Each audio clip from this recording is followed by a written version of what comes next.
श्री स्वामी समर्थ. सर्व आत्म्यांना माझा नमस्कार. अवधूत चिंतन श्री गुरुदेव दत्त श्री स्वामी समर्थ.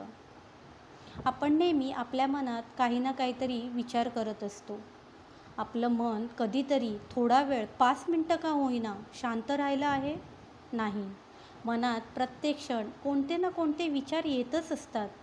एक विचार आला तर दुसऱ्या क्षणाला दुसरा विचार. आपल्या मनात विचारांचं वादळ सुरू असतं. ह्या विचारांच्या वादळामध्ये कोणती गोष्ट किंवा कोणती कर्म आपण स्थिरपणे करू शकतो?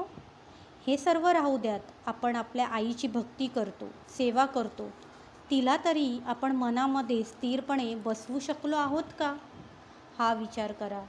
आपल्या मनात इतके विचार भरले आहे की आपल्या आईसाठी आपल्या मनात जागाच नाही.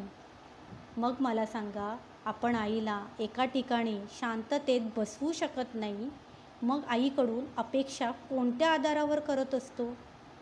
आपल्या मनातलं जाणून घेण्यासाठी आईला आपल्या मनात स्थान दिलं पाहिजे. तेव्हा आई आपल्या मनातलं जाणून आपल्याला हव्या असलेल्या किंवा अशक्य असलेल्या गोष्टी शक्य करून देऊ शकते.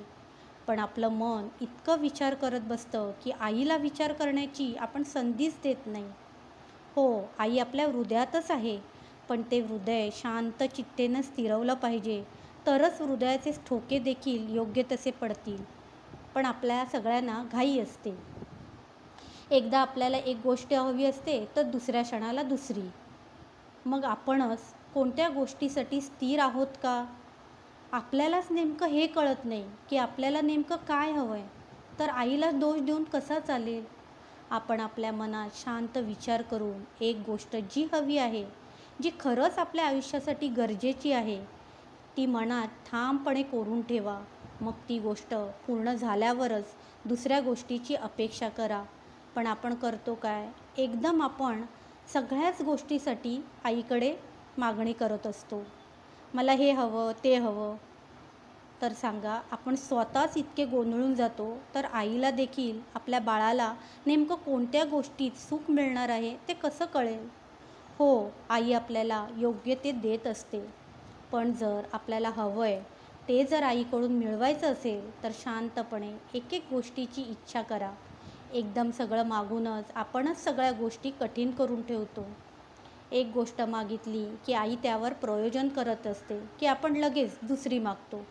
समजा उदाहरणार्थ, आपल्याला डाळ भात बनवायचा असेल तर आपण कुकरमध्ये एका वाडग्यात तांदूळ आणि दुसऱ्या वाडग्यात डाळ ठेवतो. पण आपण एकदम डाळ आणि तांदूळ टाकलं तर खिचडी तयार होते. तसंच एक एक गोष्टी चांगल्या विचारांनी, चांगले कर्म करत आईकडे मागा. सगळं काही प्राप्त होईल.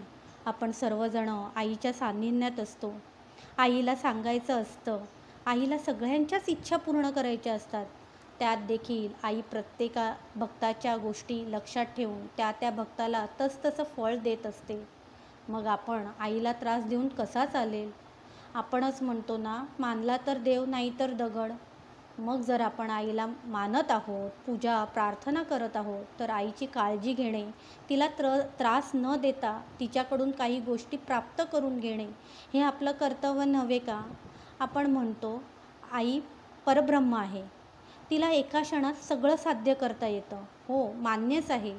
पण मला सांगा, महादेव आणि पार्वती माता ह्यांना देखील मनुष्य अवतारात आल्यानंतर परीक्षा द्याव्या लागल्या, भोग भोगावे लागले.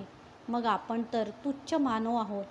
आपण आईच्या चरणापाशी कशी जागा मिळवू शकतो ह्याचा आपण विचार केला पाहिजे.